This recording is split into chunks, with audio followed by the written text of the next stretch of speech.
Algeria will be the only North African team in the continent's 5 teams to next year's FIFA World Cup in Brazil. That's to represent the continent. Their qualification means Africa will be represented by the same teams from the 2010 edition, save for South Africa, who were the hosts. Algeria, who were the last to qualify, hosted the second leg against Burkina Faso, needing a win to qualify. The first leg had ended 3-2 in favour of the Stallions in Burkina Faso. A 49th minute strike by captain Majid Bouguera would be enough for the Desert Foxes as they advanced on the away goals rule. Burkina Faso, bidding to qualify for the first time, went agonizingly close late on when they hit the post. Cameroon, Cote d'Ivoire, Ghana and Nigeria are the other representatives from the continent.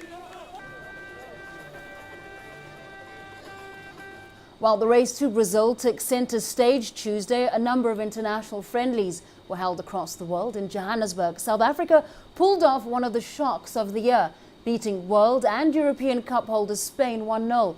Bernard Parker scored the only goal of the match to ruin Spain's return to Johannesburg following their World Cup win there in 2010. Dan Williams has more. Returning to the scene of their greatest triumph, Spain arrived at Soccer City, as it was known during the World Cup, looking like a team who meant business. But there was more than a hint of celebration for this fixture, almost 3.5 years on since South Africa 2010. Bafana arrived in high spirits. In the build-up to the match, they talked about spoiling the party. But could a team ranked 61 in the world really do that? Most of the fans were, as you would expect, predominantly South African, but that did not stop a number of them from supporting the visitors. I think it's definitely the Spain team that's going to win tonight. I think the caliber of the Spanish team far exceeds the Bafana team. We do support Bafana, but it's not every day that Spain come to your home country. Although many of the Bafana fans still had hope that they would be the ones celebrating at the final whistle. No, it's South Africa. It's Bafana. But why do you think South Africa is going to win? No, it's got quality players. You see, the likes of Charlie, Opamanyisa, and Randy in front there. They are quality players. They're going to win. 3-1.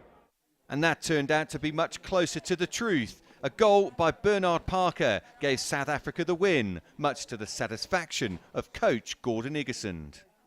Yes, we are on the right track. I don't think we should get carried away. It was a good performance. There's still lots of work to be done.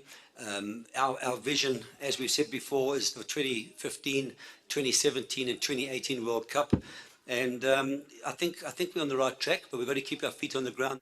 To put South Africa's achievement into context, that was just Spain's second defeat this year. But that led to some awkward questions to answer for their coach.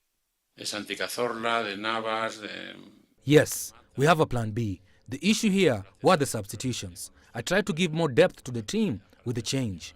We tried to change and play with 2 wingers, but it wasn't our day. There were some occasions we could have levelled. It should have been a draw. So South Africa finally has something to celebrate. But as much as this will give their football a boost, the reality is it won't count for much. They may have beaten the world champions, but they're not going to the World Cup. As for Spain, well, perhaps this match will finally draw a line under their achievements in 2010 and will give their players a jolt ahead of their title defence next year. Dan Williams, CCTV, Johannesburg.